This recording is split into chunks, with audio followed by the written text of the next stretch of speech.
So I went up for a run today and look what I found here.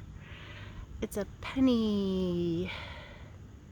And we have a superstition about this. If you find a penny and you pick it up, then you get good luck.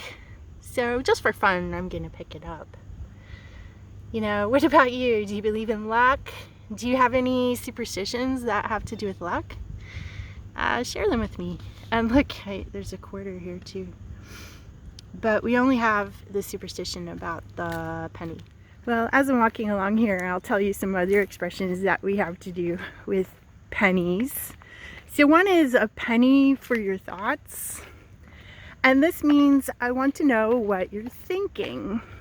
So for example, say you're with someone and it seems like that person is deep in thought. You can say a penny for your thoughts.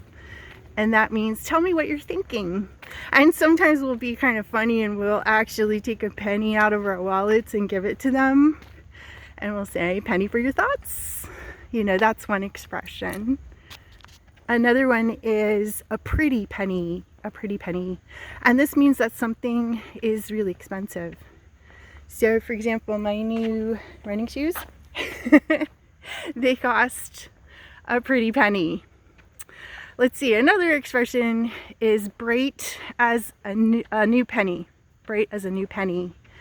And this means really intelligent. So for example, my son is bright as a new penny.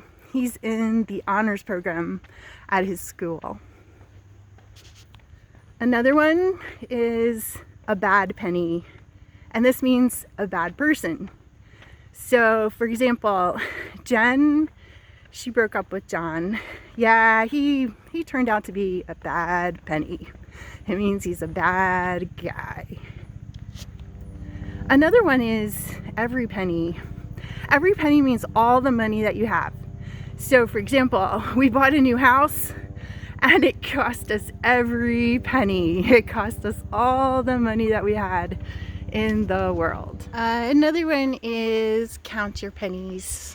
And this means that you had better be careful the amount of money that you spend. So for example, when you go to the grocery store, make sure to count your pennies and not spend too much. And the last expression is penny pincher. A penny pincher is somebody who's really cheap and stingy and doesn't like to spend money at all.